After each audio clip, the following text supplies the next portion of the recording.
ইরশাদ করলেন ওয়াকুনু মাস-সাদিকিন, তোমরা সত্যবাদী মানুষদের সাথে হয়ে যাও, বন্ধু হয়ে যাও। এই আয়াত দ্বারা প্রমাণ হয় অসৎ, মৃত্যুক, চরিত্রহীন কারোর সাথে বন্ধুত্ব করা যাবে না। এই জন্য সাদিকিন বান্দা কারা, মুহসিন বান্দা কারা? তারা হচ্ছেন যারা সলেহীন বান্দা, মান আমিলা সলেহা, যারা নেক কাজ করেন, ভালো কাজ করেন, সৎ কাজ করেন, তারাই হচ্ছেন সত্যবাদী, তারাই হচ্ছেন মুহসিন বান্দা, তারাই হচ্ছেন সলেহীন বান্দা। আর সেই সলেহীন বান্দা কারা?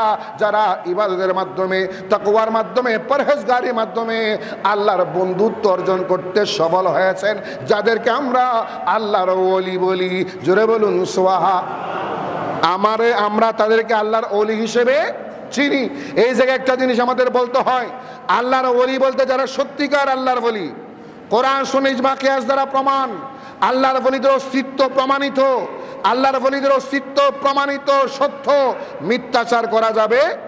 তবে আল্লাহর ওলিদের আড়ালে কোনো প্রকারে ভণ্ডামিকে সুযোগ দেওয়া যাবে?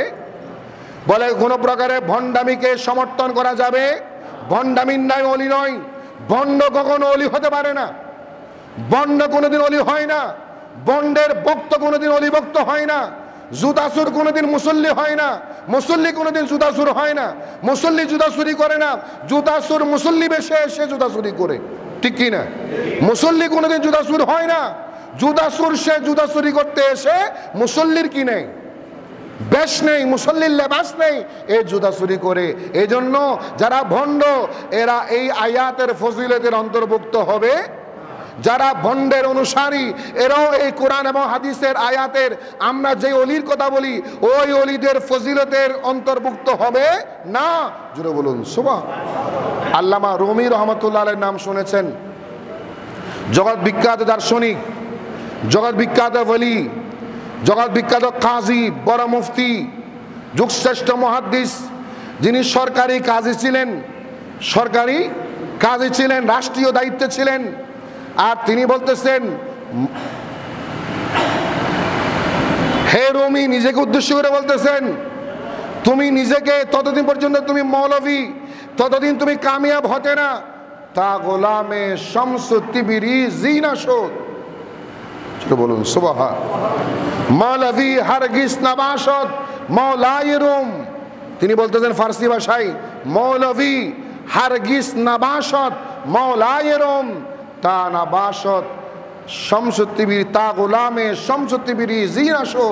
হদে হে মৌলভী, মোল্লা রুমি নিজেকে উদ্দেশ্য করে বলতেছেন, তুমি কোনোদিন রোমের মৌলানা হতে পারতে না, রোমের আলেম হতে পারতে না, যতদিন তুমি শামসুত্তিবিরি রহমতুল্লাহ আলাইহির অনুসারী না হতে, গোলামি না করতে, ওনার সুহবতে না যেতে, ওনার সান্নিধ্যে না যেতে, ততদিন তুমি মৌলানা, রোমের মৌলানা হিসেবে কামিয়াব হতে পারতে না। যেটা বলুন সুবহান। অথচ তখনও তিনি মুহাদ্দিস ছিলেন, বড় লেখক ছিলেন, তখনও তিনি হাদিস পড়ান, বুখারী মুসলিম পড়ান, তখনও তিনি যুগশ্রেষ্ঠ ইমাম, যুগশ্রেষ্ঠ মুহাদ্দিস, সরকারি কাজী শামসুত্তিবিরি রহমতুল্লাহ আলাইহি। উনি যেই মাদ্রাসায় পড়াচ্ছেন, একদিন পড়াচ্ছেন তাফসিরে জালালাইন, তাফসিরে জালালাইন তিনি পড়াচ্ছেন। পড়ানোর সময় ওই পাগল, একজন পাগল বেশে, কাপড়ের ঠিক নাই, চুলের ঠিক নাই, পাগল বেশে একজন মানুষ আসছে, তিনি বারান্দা দিয়ে হাঁটেন আর উস্তাদ পড়াচ্ছেন ছাত্রদেরকে পড়াচ্ছেন, তোমরা সিরু ফিল আরদে ফানজুরু কাইফা কানা আখিবাতুল মুকাজ্জিবিন। আল্লাহ কোরআন আয়াত পড়াচ্ছেন কিরকম, সিরু তোমরা ভ্রমণ করো, ফিল আরদে জমিনের ভিতরে, ফানজুরু কাইফা কানা আখিবাতুল মুকাজ্জিবিন, এবং দেখো মিথ্যাবাদীদের কেমন শাস্তি আল্লাহ দিচ্ছেন। যেটা বলুন সুবহান। এই আয়াতটা তিনি বাংলা অনুবাদ তাফসীর করলেন এবং অনুবাদ করার সময় বললেন সিরু ভ্রমণ করো। আচ্ছা বলেন, ভ্রমণকে আমরা জমিনের উপরে করি না নিচে? আমরা সফর করি না, দেশ বিদেশ, সফরটা কি জমিনের নিচে করি না উপরে করি? উপরে সফর করি আমরা, উপরে। আর এখানে আল্লাহ বলেছেন ফিল আরদে, ভিতরে সফর করার জন্য। আর মাওলানা রুমি রহমতুল্লাহ, আল্লামা রুমি তিনি তাফসীর করতেছেন, হে আমার ছাত্ররা, জমিনের নিচে, মাটির নিচে, ফিল আরদে মাটির ভিতরে সফর করা তো কিনা সম্ভব না। সুতরাং এখানে ফি অর্থ হবে আলা, আলা মানে উপরে, তোমরা জমিনের উপরে সফর করো। জোরে বলুন সুবহান। যে পাগলটা হাঁটতেছেন বারান্দায়, তিনি গিয়ে কিতাবটা নিয়ে গিয়ে এক নিক্ষেপ করলেন, কূপের পানিতে ফেলে দিলেন। এই মৌলানা এগুলা কি বলাচ্ছেন? আল্লাহর কোরআনে বলেছে ফিল আরদে, জমিনের ভিতরে সফর করার জন্য, আর আপনি ভুল ব্যাখ্যা দিচ্ছেন, উপরে উপরে সফর করতে বলতেছেন। এই ভুলভাল পড়াইও না, সুবহানাল্লাহ, এই ভুলভাল পড়াইও না, এরকম পড়াইও না। যখন বললেন ভুলভাল পড়াইও না, এখন তিনি বললেন আপনি কে? আপনি তো পাগল, আপনি এগুলা কি বুঝেন? আমার কিতাবটা আপনি পানিতে ফেলে দিলেন, কূপে ফেলে দিলেন, আমার কিতাবটা ধ্বংস হয়ে যাবে, আপনি আমার কিতাবটা ব্যবস্থা করেন, আমার কিতাবটা তুলে দেন। বলে তুমি পাগলামি করিও না, ভুলভাল তাফসীর পড়াইও না। আল্লাহ বলেছে জমিনের ভিতরে সফর করার জন্য, জমিনের নিচে সফর করার জন্য, উপরে কথা কেন বললা? তখন তিনি বললেন তোমার কিতাবের দরকার না, কিতাব তুলতে হবে। গিয়ে বললেন কূপের সামনে গিয়ে, এই কূপ, এই পানি, তুমি এই কিতাবকে কখনো ভিজাতে পারবে না, কিতাবটা সামনে এনে দাও। ওই কিতাবটা মাটি পানির নিচে ডুবে না গিয়ে কিনারায় চলে আসে, কিতাবটা তুলে দেখতেছেন, কিতাবের মধ্যে রয়েছে ওই কিতাব একটা পৃষ্ঠা, একটা কাগজের জর্রা পরিমাণ ভিজে নাই। যেটা বলুন সুবহান, জর্রা পরিমাণ পানিতে ভিজে নাই। কেন জানেন? ওই আল্লাহর নেককার বান্দার হাত লেগেছে, ওটাকে পানিতে আল্লাহর নেককার বান্দার হাত লাগলে, স্পর্শ হলে আগুনও জ্বালাতে পারে, পানি ভিজাতে পারে, জাহান্নামের আগুনও জ্বালাতে পারবে না, দুনিয়ার কোনো আগুন জ্বালাতে পারবে না, পানি ভিজাতে পারবে না। এদের হাতে এই তাসির, এই পাওয়ার দিয়েছেন কে? জোরে বলেন কে? এই ক্ষমতা দিয়েছেন লা ইলাহা ইল্লাল্লাহ। আল্লাহর ওলিদের মাধ্যমে আল্লাহর কুদরত প্রকাশ পায়। জোরে বলুন সুবহান। কিতাবের মধ্যে রয়েছে, শামসুত তাবরিজি রাহমাতুল্লাহ হাত তুলেছেন এবং দেখাইলেন, দেখো, তিনি দেখতেছেন ওনার বগলের নিচে, উনি এমন একটা জগৎ তিনি দেখাচ্ছেন যে হাজার হাজার লক্ষ লক্ষ মানুষ মাটির নিচে সফর করতেছে, ভ্রমণ করতেছে। শামসুত তাবরিজি যখন পাগল বেশে এই কাহিনীটা দেখালেন, আল্লামা রুমি এখন বলতেছেন আমি আর কি লেখাপড়া করলাম, আমি তো এখনো ওনার সামনে বাল্য শিক্ষা। সুবহানাল্লাহ। আমি ওনার সামনে কি এখনো বাল্য শিক্ষা, আমি কিছু শিখি নাই। আমি জাহেরি ইলম শিখেছি, এখনো বাতিনি ইলম শিখি নাই। জাহেরি জ্ঞান অর্জন করেছি, বাতিনি জ্ঞান অর্জন করি নাই। উনি সাথে সাথে সরকারি কাজী ছিলেন, কাজীর চাকরি ছেড়ে দিলেন, শিক্ষকতা ছেড়ে দিলেন, ব্যবসা বাণিজ্য ছেড়ে দিলেন, কাজকর্ম ছেড়ে দিলেন। ওই পাগলের পিছনে পিছনে দৌড়তে শুরু করলেন, হাঁটতে শুরু করলেন। সমাজের মানুষ ওনাকে পাগল বলে, তুমি একজন এত বড় আলেম হয়ে, এত বড় কাজী হয়ে পাগলের পিছনে ঘোরাঘুরি করো, পাগলের সাথে হাঁটো। তখন তিনি বলতেন আমি পাগলের সাথে কেন হাঁটি, আমি বুঝি ওই পাগলটা কি আসলে পাগল না কিরকম আমি জানি, তোমরা এগুলা বুঝবা না। যেটা বলুন সুবহান। ওই শামসুত তাবরিজি রাহমাতুল্লাহ আলাইহি পাগল বেশে ছিলেন, যুগশ্রেষ্ঠ আল্লাহর ওলি ছিলেন, যুগশ্রেষ্ঠ সালেহীন বান্দা ছিলেন, মুহসিনিন বান্দা ছিলেন। ইন্না রাহমাতাল্লাহি করিবুম মিনাল মুহসিনিন, সূরা আরাফের 56 নম্বর আয়াত আল্লাহ বলেছেন ওই মুহসিন বান্দাদের কাছে গেলে আল্লাহর রহমত পাওয়া যায়। মুহসিন বান্দা ছিলেন, ওনাদেরকে সাহেবে কারামত বলা হয়। এই অলৌকিক ঘটনাগুলা দান করেছেন কে? জোরে বলেন কে? এই জন্য আল্লাহর ওলিদের শরণাপন্ন হলে, সুবত অর্জন করলে, নেককার বান্দাদের কাছে থাকলে আপনিও নেককার হবেন। আপনি যদি বেশিক্ষণ সময় গোলাপ ফুলের বাগানে ঘোরাঘুরি করেন, গোলাপ ফুলের বাগানে, সুগন্ধিময় বাগানে ঘোরাঘুরি করেন, বাগান থেকে 1 ঘন্টা পরে বের হলে দেখা যাবে আপনার হাতে ফুল নেই, কিন্তু আপনার শরীর থেকে ওই গোলাপের সুগন্ধি পাওয়া যাবে। আর আপনি যদি কোনোদিন দুর্গন্ধময় জায়গায় হাঁটাচলা করেন, আপনার শরীর থেকে দুর্গন্ধ বের হবে। এই জন্য আমাকে আপনাকে, আর নবীজি ইরশাদ করলেন তুমি আতর ব্যবহার করো, আর আতর যদি না পাও আতর বিক্রেতার দোকানের সামনে গিয়ে হলো দাঁড়াও। সুবহানাল্লাহ। বলে কেন? বলে আতর বিক্রেতার দোকানের সামনে গিয়ে দাঁড়াইলে অন্তত আর কিছু পাওয়ার না পাও সুগন্ধি পাবে। কিভাবে? সুগন্ধি পাবে, এটা হাদিস শরীফ, সুগন্ধি পাবে। আর যারা কামার দাসুরি ঠিক করে, আছে না কামার, ওই দাসুরি ঠিক করে, এরা আগুনের মাধ্যমে দাসুরি ঠিক করে। যদি সেই কামারের দোকানে যাও, তুমি কিছু আর পাও না পাও, আগুনে চিৎকা পড়ে তোমার কাপড় নষ্ট হওয়ার কি আছে? কাপড় নষ্ট হওয়ার কি আছে? সম্ভাবনা আছে। সুতরাং কাপড় নষ্ট না করে সুগন্ধির কাছে যাও, সুগন্ধি পাবে। আল্লাহর ওলির দরবারে যাও, আল্লাহর ওলির থেকে আল্লাহর রহমত পাবে। জোরে বলুন সুবহান। আল্লাহুম্মা সাল্লি আলা মাওলানা মুহাম্মদ ওয়া আলা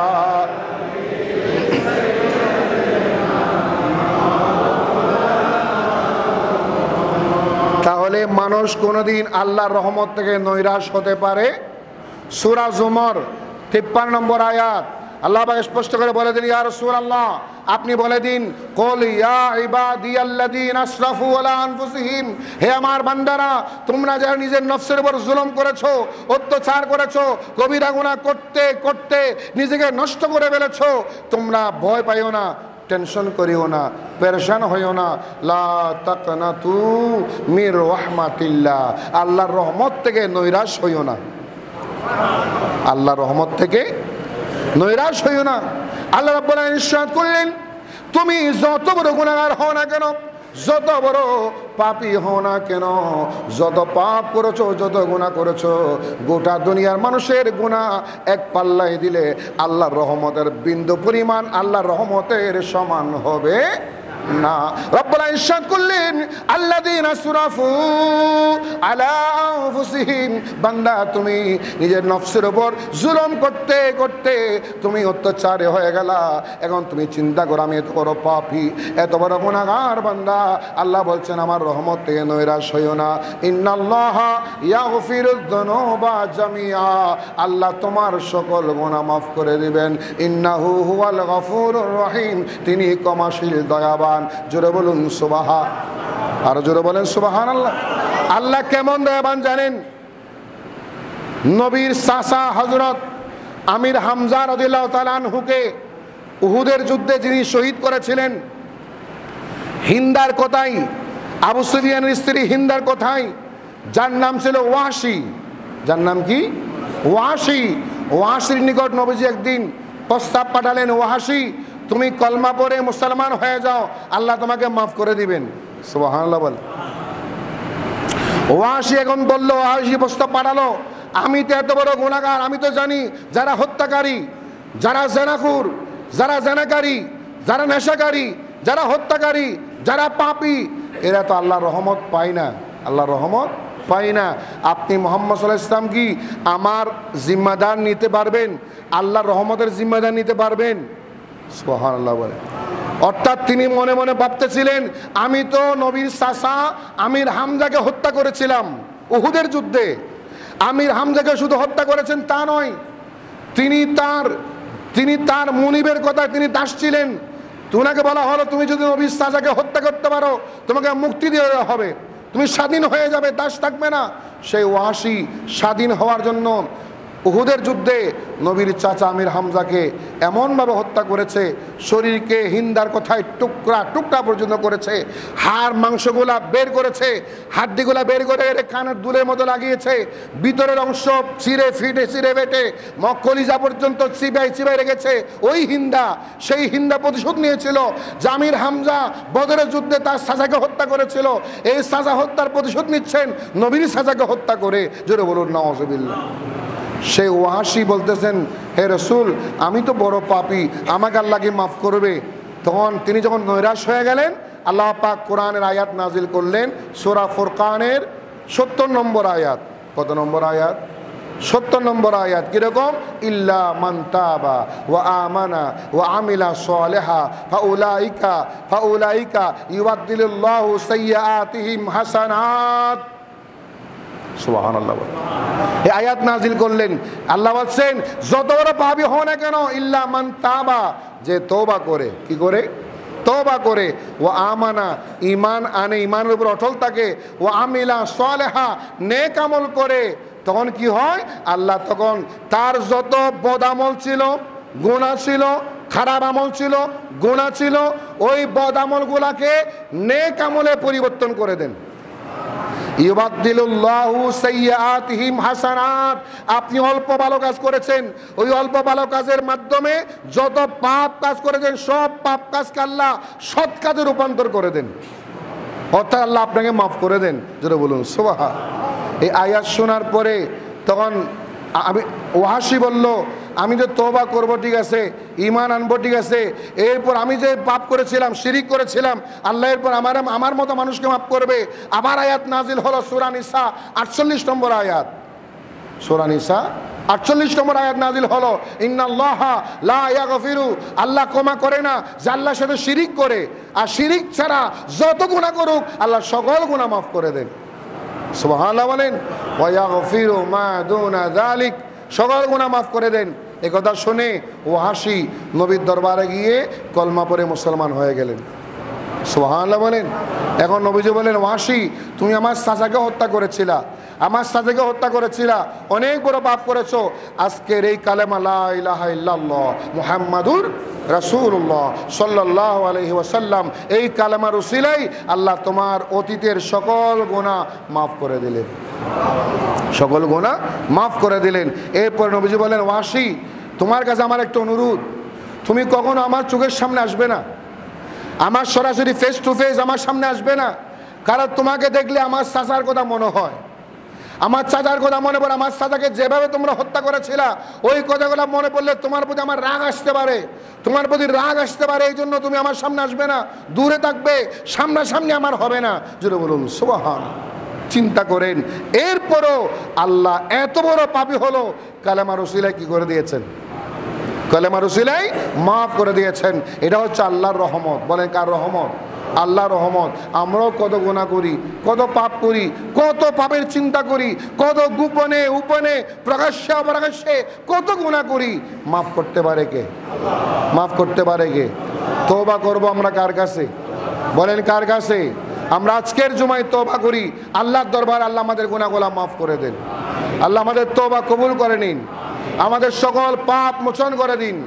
আল্লাহুম্মা ইন্না নাতুবু ইলাইকা তাওবাতান নাসুহা তাকাব্বাল মিন্না ইন্নাকা আনতাস সামিউল আলিম। লা ইলাহা ইল্লাল্লাহু মুহাম্মাদুর রাসূলুল্লাহ সাল্লাল্লাহু আলাইহি ওয়াসাল্লামা। আল্লাহ পাক আমাদের তওবা কবুল করুক, আমাদের গুনাহগুলো মাফ করে দিন, আমাদেরকে সৎ কর্মশীল বানিয়ে দিন, নেককার বান্দাদের সুহবতে থাকার তৌফিক দিন, আল্লাহর ওলিদের সান্নিধ্যে থাকার তৌফিক দিন। ওয়া আখিরু দাওয়ানা আলহামদুলিল্লাহি রাব্বিল আলামিন।